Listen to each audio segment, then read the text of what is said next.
Pour commencer, donc, je vais d'abord vous poser la question. Vous sortez maintenant donc d'une séance publique de la province sud. Je rappelle également aux auditeurs que vous êtes élu de la province sud et au congrès de notre pays. Donc, vous sortez d'une séance publique à la province sud. Il est question de Promo Sud. Que peut-on dire? Qu'est-ce que vous pouvez donc dire après cette séance? La séance d'aujourd'hui à l'Assemblée de la province sud était consacrée donc, à la présentation d'une SAEM qui s'appelle Promo Sud, que effectivement l'exécutif de la province sud donc, a voulu bien organiser, mais c'est à la suite effectivement d'une demande donc, des élus de toutes tendances confondues à l'Assemblée de la province sud, parce que on parle beaucoup de Promo Sud, on parle beaucoup d'un certain nombre de sociétés d'économie mixte liées aux provinces, mais bien souvent, même les élus donc, ne connaissent pas tellement, je dirais, ces structures, et souvent aussi parce que quand on n'est pas membre, on n'a pas accès donc, à certaines informations. Et pourtant, ce sont des sociétés qui ont un rôle très important, notamment en matière de politique publique, de développement économique au niveau des provinces. Et donc, on a été très satisfait effectivement qu'il y a eu une présentation de la part du directeur général, du président directeur général, un autre élu de la province sud, c'est Philippe Dunoyer. Et donc, à côté de la présentation actuelle, des participations donc, de Promo Sud dans un certain nombre de sociétés dans divers domaines, on va retenir qu'il y a deux domaines dans lesquels la société a beaucoup privilégié ses investissements ces derniers temps. Donc c'est dans le domaine donc, de l'hôtellerie et puis dans le domaine je dirais, de l'aquaculture, etc. Et en même temps, le président directeur général, à la fin donc, de cette présentation, a fait part un petit peu donc, de ses propositions de perspective par rapport à cette société, puisque même si elle affiche, je dirais, un excédent aux alentours de 1 milliard, 2 milliards, mais vu l'évolution donc non seulement du contexte économique, mais aussi de la province sud, notamment par rapport au budget de la province sud, tout le monde sait que la province sud a un budget contraint comme la Nouvelle-Calédonie, et vu aussi que les mines, je dirais, vont de plus en plus rencontrer des difficultés, même s'il y a des provisions donc, à partir de 2016, 2017, des provisions, je dirais, un peu optimistes, même sur le plan hôtelier aussi, qui pour la province sud est très important, puisque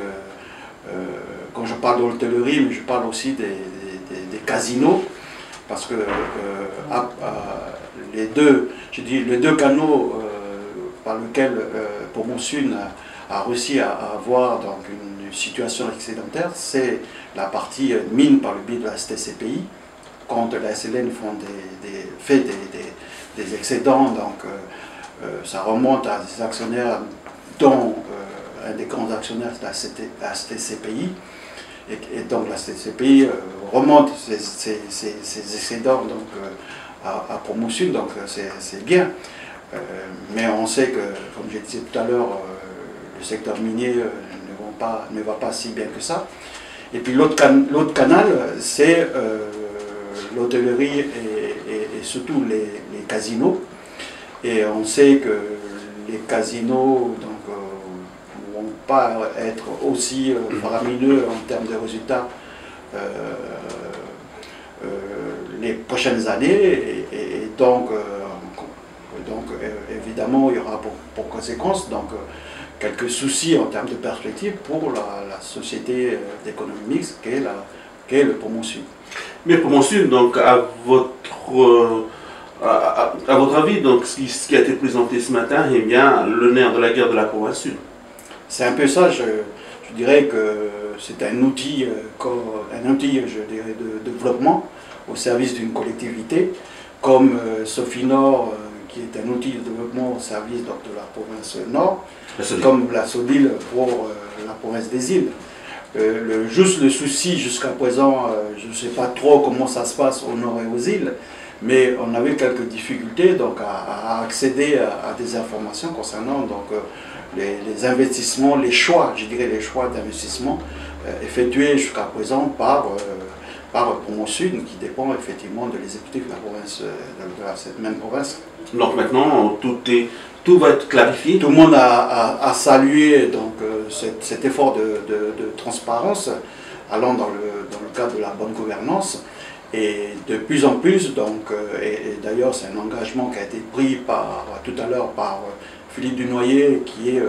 le directeur général de cet outil, que chaque année, il va venir présenter donc, le bilan, mais aussi